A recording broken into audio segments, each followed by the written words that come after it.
of thousands of dollars in damage.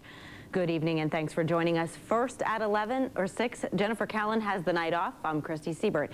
In State College early this morning, a drunken riot gets out of control. 14 police officers are injured, 20 people arrested, and the damage estimate is in the thousands of dollars. Gary Sanderson has more from State College.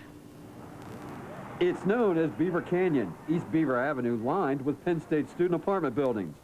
During the overnight, it looked like a war zone, a rowdy crowd going berserk. It started out with some guy just going crazy, kicking stuff around up and down from the balconies, people throwing stuff down at him. Then he started jumping on cars. Other people started jumping on cars, throwing stuff.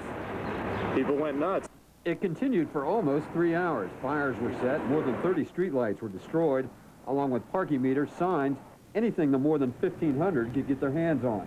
Many of the people that were participating in this riot were under the influence of alcohol and were drunk. There was alcohol in the streets. Is this the worst it's been since then? Or? Most passing by this morning were stunned. The cleanup continues with a damage estimate of at least $50,000. At Castle Computers, glass was broken, but help came from the neighbors. Somebody tried to steal something, and the fraternity that's up above us, some of the guys from there kept them from stealing anything, which we appreciated that. This college town has lived on its partying reputation, but this morning, it was far worse. We've had other victory celebrations in the past after some Penn State victories that we've gotten through in a short period of time with minimal damage. This was not a victory celebration. This was a riot. I'm surprised nobody got really badly hurt. I can see all the fires and everything that were starting. They tried to roll cars. Those arrested are facing a host of charges. More are expected. The riot comes during State College's hosting of the hugely popular Central Pennsylvania Festival of the Arts. There was no damage there, and the festival wrapped up its last day today.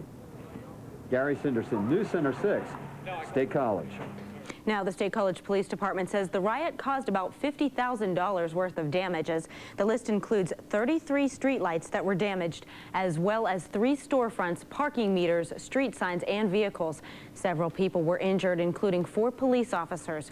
20 people were arrested for various charges, including 11 Penn State students. Police are asking anyone who may have taken video of the riot to make that tape available to police to be copied. Late breaking tonight. A riot broke out in State College. Good evening, I'm Jennifer Goodwin. I'll have the details in a live report. 2 men are behind bars accused of raping a Penn State student. Details straight ahead. And how is the new gun check system working out? We'll take a look after the first week.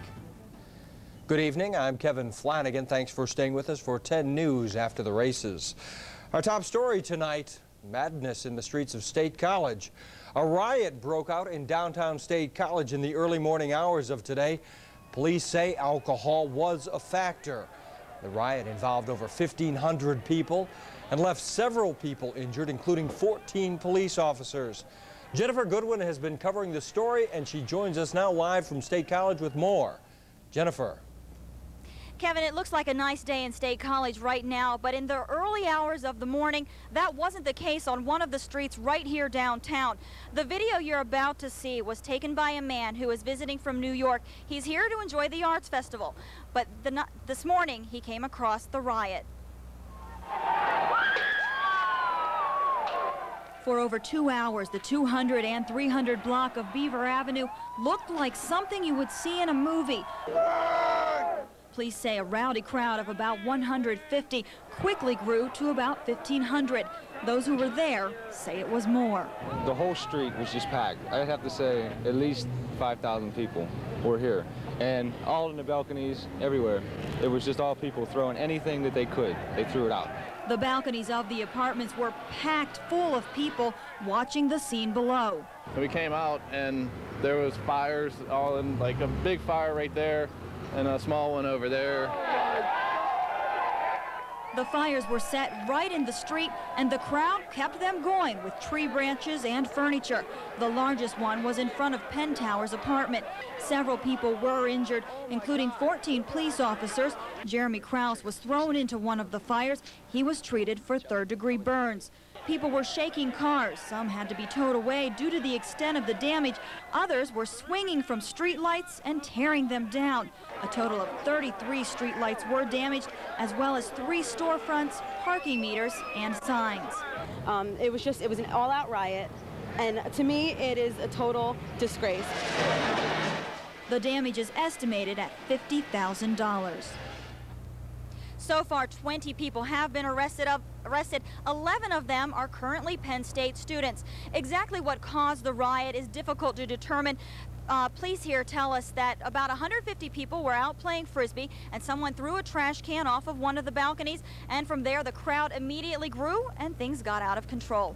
Reporting live in State College, Jennifer Goodwin, 10 News. Kevin, back to you. Jennifer, those pictures were just unbelievable. Is there any effect of the rioting that you can see on the streets today? Okay, Jennifer Goodwin. Yesterday. In State College, Pennsylvania, damage is estimated at $50,000 after rowdy crowds near Penn State University went on a destructive rampage earlier today. They set fires, smashed store windows, and vandalized cars. 14 officers were injured in the 2.5-hour incident, which involved 1,500 people. Police say the unrest began as bars announced last call. Large crowds gathered on balconies of several apartment buildings, and someone threw a garbage can into the street below. Officers say that alcohol was a factor. 11 Penn State students were among the 24 arrested. Live, local, late breaking. What caused this madness? Fires in the streets, cars destroyed, a busload of people hauled off to jail. We'll have the latest on the State College riot. Governor Ridge is outlining his crime-fighting plan today. We'll have details. And this isn't just any flag. It's the Star-Spangled Banner, and it's in trouble. Good afternoon. Welcome to 10 News at Noon. I'm David Price. Carolyn Donaldson has the afternoon off today. Our top story, the State College riot. Town's pretty much back to normal after 4 hours of chaos early Sunday morning. For more on this story now, we go to State College and Paul Alexander. Paul, what is going on? I'll tell you what, David, that's the $6 million question right now. People here still scratching their heads and actually wondering if this thing really happened. Now, this isn't the first time that things have gotten out of hand here in State College, but as Police Chief Tom King of the State College Police Department so aptly put, this was no victory celebration.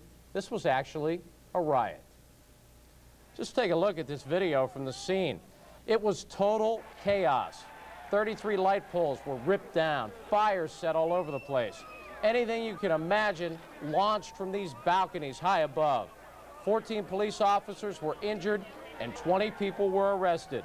The preliminary figure of damages, $50,000. It was an all-out riot, and to me, it is a total disgrace because we have all these visitors coming for Arts Festival, and this is what we're going to show them, that we're like animals. At least 5,000 people were here, and all in the balconies, everywhere. It was just all people throwing anything that they could. They threw it out.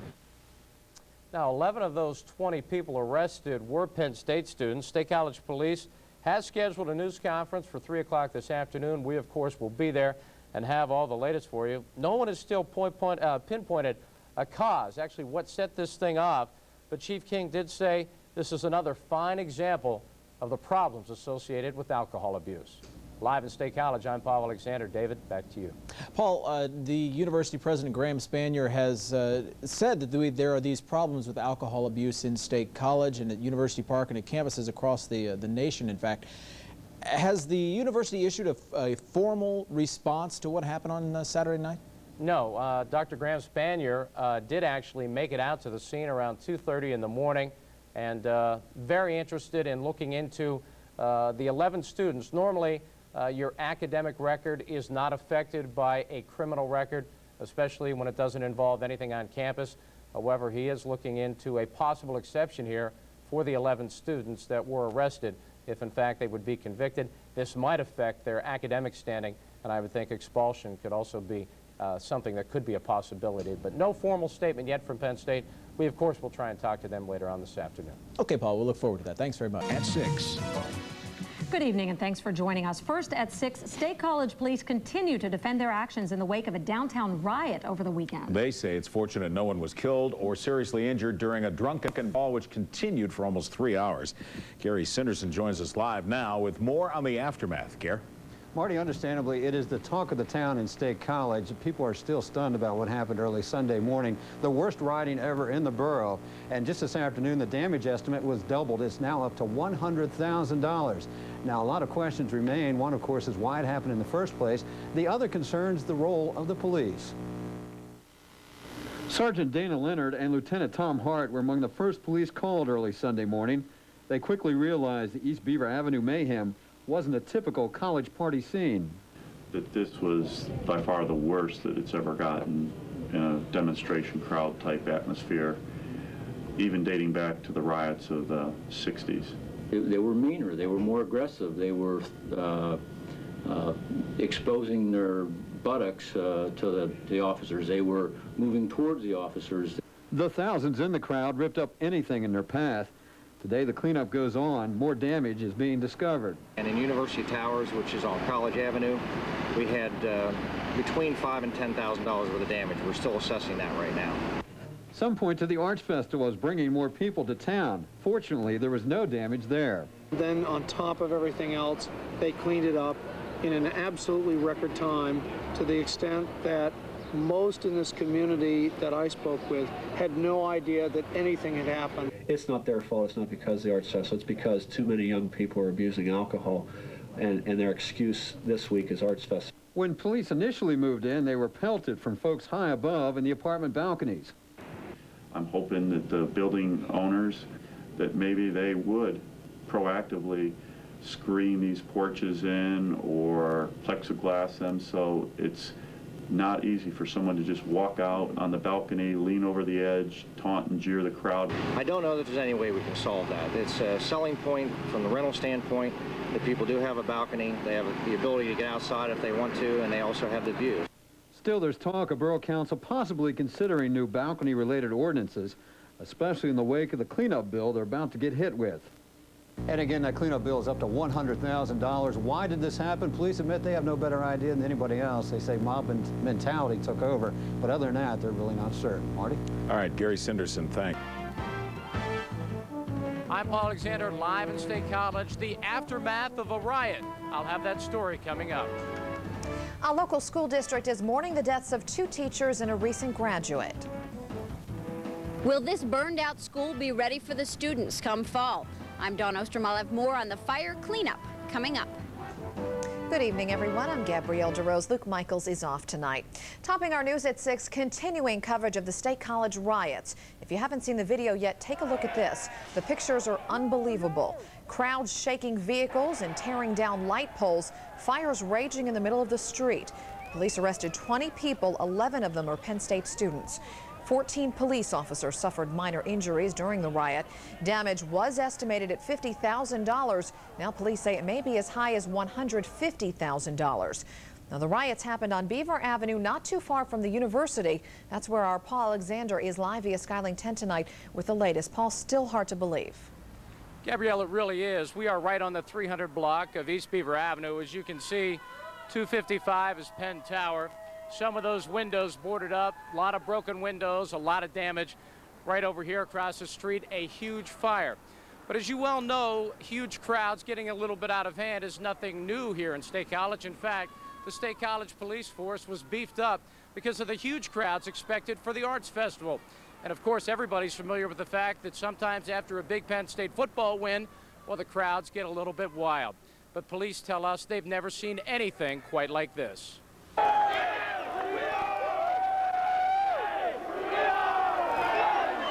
This is what the 300 block of Beaver Avenue looked like at around 2 a.m. Sunday morning. I've seen a lot of things up here, but it was nothing ever like that. Police estimate the crowd to be about 1,500. They made 20 arrests and 16 police officers were injured during the course of the 2.5-hour melee. Go, go! It was an all-out riot.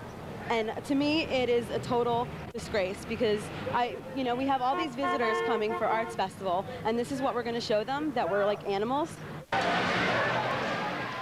Witnesses tell us this all started kicking around an empty beer ball, but then it escalated when a pole like the one you see behind me was knocked over by a group of kids. Well, the people up there in the balcony were so excited by that effort, well, then everybody down here decided to get in the act. In fact, 33 of these light poles were knocked down before the riot was over. They thought this is cool because no one got arrested, nothing else got damaged. What the hell? And it got out of hand. Rob Sweeney is the sales manager at a computer store here on Beaver Avenue. He says police just let things escalate. It started out as a party that got out of hand, and police showed up with, you know, a weak group that didn't do much about it, and the people decided that this was something to take advantage of. Police say that's not the case. They tell us that they wanted to contain the situation and that they did need to wait for some backup before they could move in. I looked at him and I said, have you ever seen anything like this at Penn State? He said no. He said never. And I said, where are the police? Well, the police tell us they were here and waiting for backup, and they said their two top priorities were containing the situation and preventing serious injury, and they said they did rather well on both counts. As you can see, about all that's left now. You can see where the road was burned by the huge fire that you saw on tape there, and as you can see over there, one of the many light poles that is no longer there. Certainly a very surreal scene here in State College early Sunday morning. Live in State College via Skylink 10, I'm Paul Alexander. Gabrielle, back to you. Okay, Paul Alexander, thanks. The last few years, performances like River Dance have drawn Americans to Irish music and dance. But to enjoy the rich Celtic heritage, you don't have to look any further than central Pennsylvania. Charlotte Ames takes a look at the Irish in our area in the first part of a special series on our people.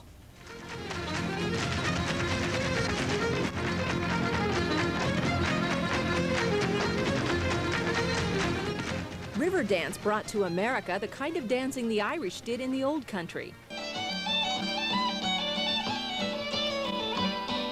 In State College, central Pennsylvanians enjoy the Celtic-flavored music of the Hollidaysburg group Heartstrings. A lot of people enjoy, you know, ethnic music and the music of their heritage, and I would hope that that draws them in. Years ago in the 1930s or 40s in Altoona, they might have danced to the music of the Gordy Brothers Band, part of the first generation of the family born in America. There were two brothers that made it to this country. We don't know anything else about the family, whether there was any family left in Ireland. Catherine Gordy Harden has spent 20 years finding parts of the family history. This is a copy of the certificate that my great-grandfather had received when he became a citizen of this country. The Irish, like Hugh Gordy, came to America in the 1840s and 50s. It was the time of the potato famine, and folks in their homeland were starving. The Pennsylvania Railroad brought 450 men from Antrim, Cork, and Mayo counties in Ireland and paid them 25 cents an hour to carve out the horseshoe curve. They lived in tents. They were the ones who worked with picks and shovels and wheelbarrows and helped to construct the horseshoe curve. The work that was the dirtiest, filthiest, and lowest paying was generally what the Irish did when they first arrived. The Irish may have had some of the worst jobs in the history of the American Railroad, but they were some of the most important. When the horseshoe curve and the Glitzen tunnels opened, it literally opened a floodgate of activity between the east and west coasts and was instrumental in the development and reestablishment of Philadelphia as a preeminent city, and also for the growth of the Pennsylvania Railroad, which became the largest corporate body in the world, as well as the biggest and granddaddy of all the railroads. Sometimes it took a couple generations to overcome discrimination, but the Irish did manage to work their way into better jobs as shop foremen and machinists. Hardin's grandfather, here on your far right, was a yardmaster at the local shops in 1939. 3 of his sisters joined the Sisters of Charity. The Irish felt at home in the hills and valleys of central Pennsylvania, which reminded them of their native country.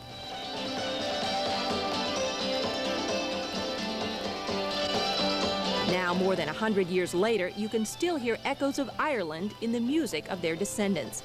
Charlotte Ames, 10 News, Altoona. And